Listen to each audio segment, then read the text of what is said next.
Hey, Lakers family. Los Angeles just felt the streetlights pop a little brighter and the city lean forward like it knows. And I'm telling you straight, the move we begged for finally landed. Paper shuffled. Phones went quiet and a long, switchable, shot-erasing 5 in purple and gold changed the temperature of this franchise overnight. So stay with me because I'm going to walk you through exactly why this changes everything we do on both ends. How it lines up with the cap handcuffs the league built to stop us from doing exactly this. What the rotation looks like the second the ball tips. Why this helps LeBron James today and protects Anthony Davis tomorrow. Which actions our coaches will spam until opponents crack. The risks we have to own like adults. The draft and asset cost that stings enough to prove it's real. And the reason this city is already buzzing like it knows June just got a little closer even if nobody wants to say it out loud before midnight. You'll get the full picture, front office to hardwood, because I want you in the same room I am, where the dots connect, the film makes sense, and the identity of the Lakers snaps into focus with one clean piece. I keep my promises to this community, so let me start with the feeling you'll recognize on night one. Pace without panic, spacing without fake shooters, help rotations that arrive on time because the backline isn't bleeding, and a rim that finally belongs to us again. The reason is simple even if the path was hard. Los Angeles just brought in Nic Claxton, the lefty with springs in his legs and a tape measure wingspan who turns lobs into layups and bad drives into turnovers. And whether you saw it in a leaked text or felt it in that eerie calm that hits right before a press release, you know what I'm saying? This is the fit everyone circled in pencil for 2 seasons. The piece that makes the math honest. The kind of center who doesn't need 20 touches to dominate possessions. And the player that lets this version of the Lakers grow teeth without losing brains. Now breathe with me and let's talk how we got here, because it wasn't luck. The league's second apron slammed a door on the cute stuff. No more casual aggregation games. No more salary acrobatics that let you add a star while keeping every toy you love. And it forced the front office to choose. Stand pat on vibes and pray for health? Or pay a heavy price for a piece that fixes 3 issues at once? They chose the second because this is Los Angeles. Because windows are earned, not inherited. And because the basketball case was airtight when you lay it on a whiteboard with honest markers. We needed a 5 who runs like a wing, protects the rim like a throwback, switches like a modern, screens with violence, trusts the lob, and doesn't clutter the lane when LeBron is carving from the elbow or when our guards are using hostage dribbles to pull the help to the nail. Vertical gravity is not a buzzword here. It's a tax you charge a defense for helping 1 step late, and Claxton charges it every play. I know you want the on-court picture, so I'm dropping you into the first week with him in gold, high-angle pick and roll at the left slot. Guard rejects the screen. Claxton flips the angle like a door hinge. The on-ball defender hesitates, and the back line is suddenly in a 2-on-1. Lob if the low man tags deep. Corner 3 if he doesn't, and that's free points without burning timeouts. Next trip, elbow DHO with LeBron. Quick flip into a rescreen. Defender top locks. Claxton slips early, and the pass floats to a left-hand finish at 9 feet. Simple, violent basketball. Third possession. Spain action with a back screen on the roller. Switching causes confusion. LeBron keeps the handle. Claxton seals a guard. And it's a bully 2 plus the whistle. These are not cute clips. They're structure. Plays that scale when scouting tightens and nerves rise. Plays that travel on the road when the rim feels stiff and your shooters need a layup to breathe. Now zoom out and let's talk what this means for Anthony Davis. Because this entire plan is shaped around letting AD be the best version of himself without playing firefighter for 42 minutes. Next to Claxton, AD gets to pick his job by possession, roam as the eraser on the weak side, jump passing lanes like a free safety or sit in the chair at the rim when the matchup demands blunt force. And on offense, the runway is finally clear again.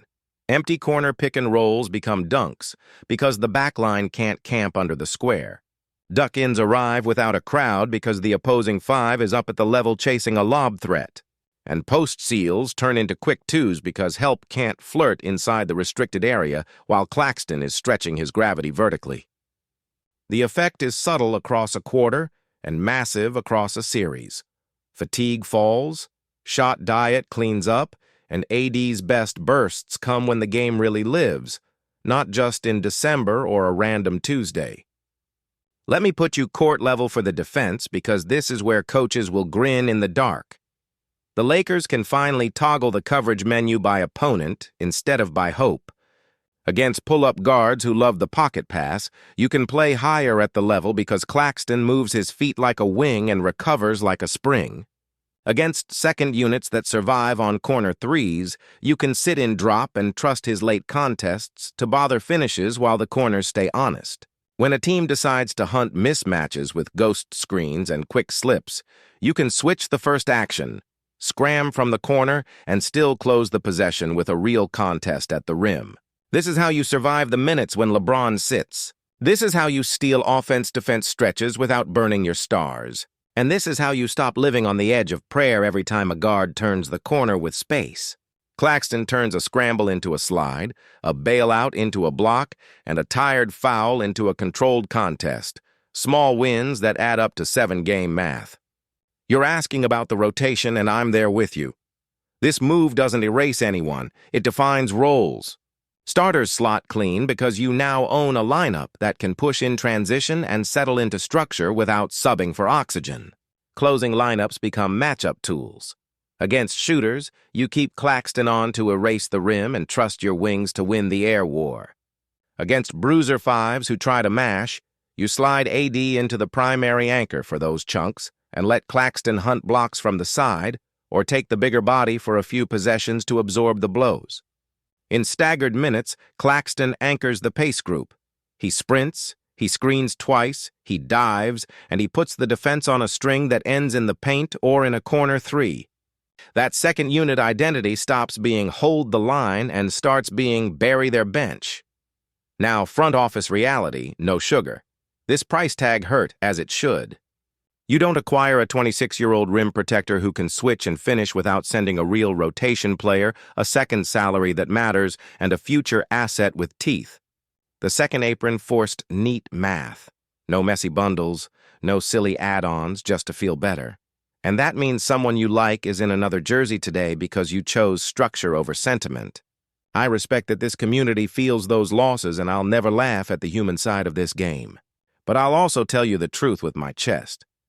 When the piece you bring back takes your biggest flaw and cuts it in half on day one, the scoreboard will ease the sting by Christmas.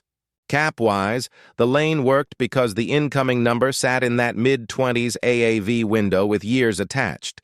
The outgoing packages were clean, and the draft compensation landed where the rules allow. No fairy dust, no backdoor. Discipline and nerve. Risk ledger on the table because you know me, no fairy tales here.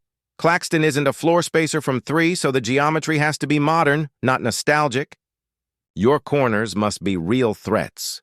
Your slot shooters must punish tags, and your guards have to hit the skip pass early, not late. Whistles can be fickle for a mobile five who challenges everything.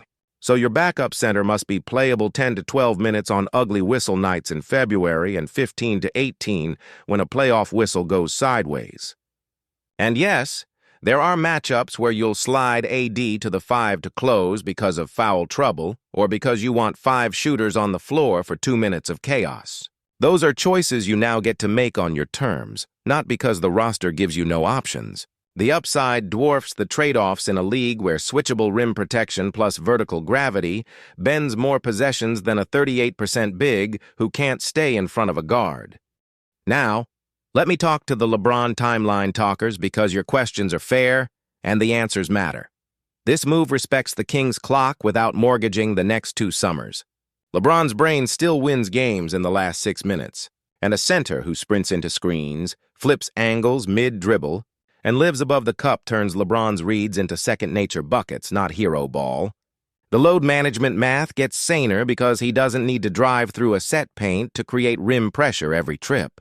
He can operate from the nail with clean windows. And he can toggle into post-hub possessions where the weak side cut is a dunk, not a prayer. When he sits, the defense doesn't collapse like a tent in the wind because Claxton keeps the structure honest and the guards still have a big who makes 2 defenders commit. That's how you protect a legend and still build for AD's era. That's how you earn April's. Coaching piece, because schematic fit is everything. This staff finally gets to call a game with a broader palette. Early offense uses drag screens that force backpedaling bigs to choose death by lob or death by spray. Half-court offense leans into elbow hub actions with LeBron and inverted ball screens where a guard screens for AD and Claxton slashes into the soft middle as the confusion blooms. Late-game offense simplifies. Set, flip, dive, no ornaments, just pressure on the rim until the defense flinches.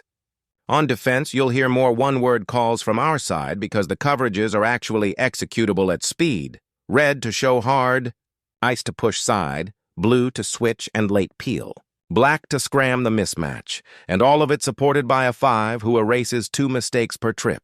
That's a coach's best friend. I know your mind just went to rebounding and I'm ahead of you. Claxton is a quick leaper more than a space eater, so gang rebounding becomes religion. Guards crack back, wings pinch in from the nail, and AD's box-outs become weapons even when he doesn't grab the ball. The trade-off is worth it because the first shot gets worse for the opponent and our transition gets faster off controlled ends. You'll feel that by Game 10. Let me be human for a second, because these videos are as much about our relationship with this team as they are about numbers. The reason this city is humming tonight isn't just that we added a good player. It's that the move makes emotional sense. For 2 seasons, we watched a brilliant team fight like hell and still leak points in the worst moments because the rim was a suggestion, not a promise. This changes the promise. It says to our stars we're not asking for miracles nightly. It says to our fans we're not selling slogans. It says to the league we're playing grown-up basketball where fit is king and identity matters more than headlines. I believe in that. Now I want your voice before I land this. If the price was a starter you love, a second contract you respect, and a distant first with real protection, do you greenlight it because the identity payoff is that massive? Or do you hold the picks and chase a shooting 4 who won't anchor a scheme in May? Drop your packages below. Who would you have sent?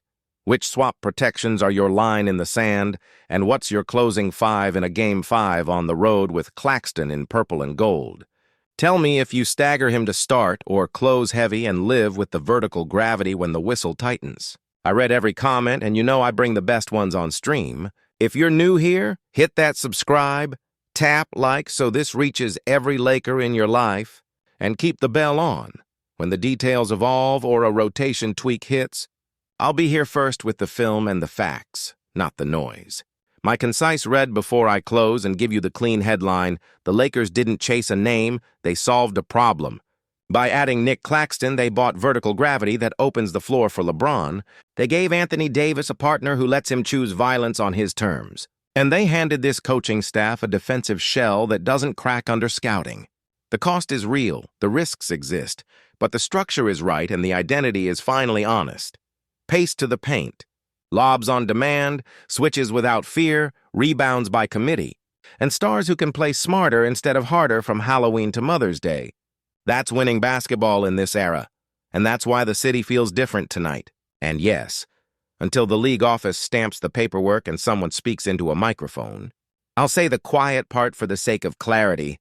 This is me reading smoke that looks a lot like fire, tracking a move that lines up with how both teams think, and telling you what it means the second it's real. Until then, we're already acting like it's done because the basketball truth doesn't change. This is the piece that makes sense. This is the plan that holds. And this is the identity that can carry us when the lights get cruel.